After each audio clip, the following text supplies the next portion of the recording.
زه د شیعو ټول مشران منم.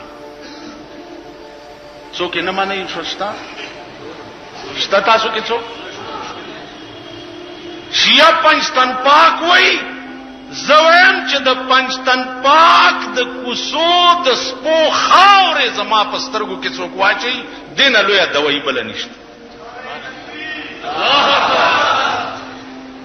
که شکی مجازی شکو پایسک بوسید مجنون خلق گفتا آنچی بود گفتا گاہے گاہے در کوہ لیلا رفت بود.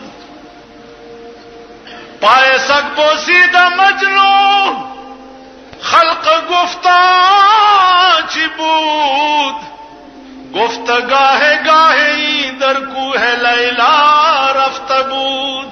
د سپیخ په ولې صفای لکه وې دا سپه به کله کله د لیلا په کوڅو کې ګرځي. نو د لیلا د کوڅې خاورې د خپو سره لګېدلې دي، نو ځکه سپون چې خاورې سره مجازي شو. ټیک شو. 12 امامان ته وایي د 12 امامانو کوڅې جارو کول په جارو زب خپل سعادت غنم. ٹھیک شو. ګوته پکدا زمانم فقہ جعفریہ خبرې کوي. راش په دغه فقہ جعفریہ به خبرې وکړو. که فقہ جعفریہ د قانون محمدینا، قانون خود دو دی، یا قرآن دی یا حدیث دی، بل څه شته پکې؟ فقہ تدوینونه خو رستو شوي دي 150-200 کال رستو. اصل شی قرآن او حدیث دی. اصلی دین قرآن 1500 آیاتونه احکام، 3500 حدیث احکام، 4000 روایاتنا ډانچه اسلامیه جوړه ده. کده دین فقہ حنفی خلافی مونږ نه منو او کده دین فقہ جعفری خلافی مونږ نه منو. خبره خلاص په دې به خبرې. زه ستار څه منم، ته زما 3 کسان نه مني. کم؟ ابو بکر، عمر، عثمان. ابو بکر د خدای خودم رخصو چې د غرمې پیغمبر ته جبريل راغی چې په دې ټکی ورشو الله وی ابو بکر ته زما سلام وایي.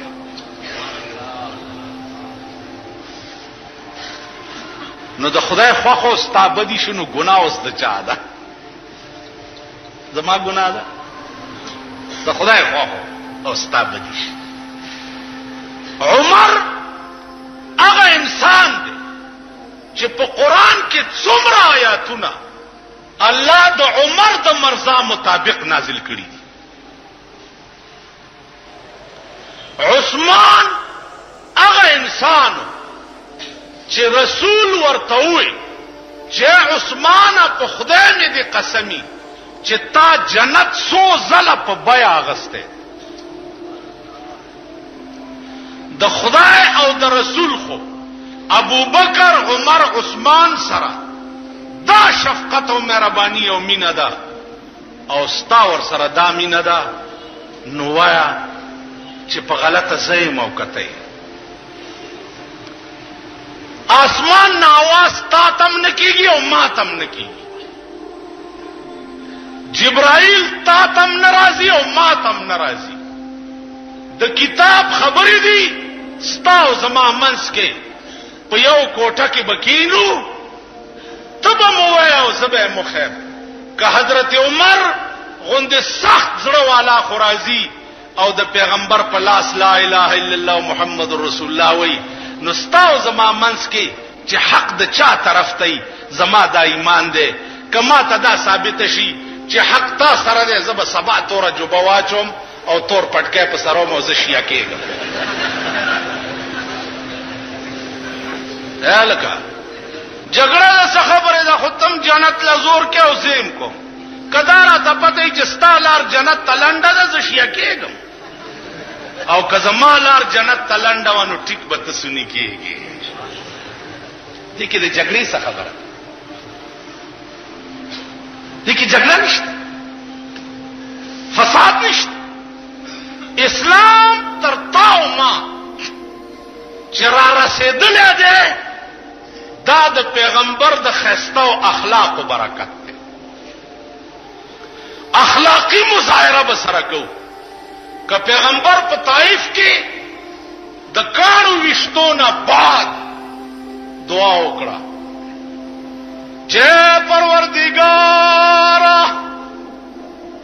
د طائف خلکو په ما د کاڼو باران وکړه اے خدای د دې په بدل کې ته په د رحمت باران وکړه.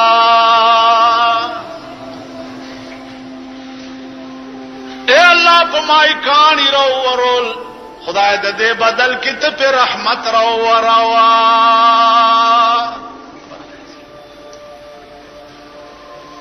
زما عزیزانو عرض مې ده چې زما بچیو سره د دلایلو جګړه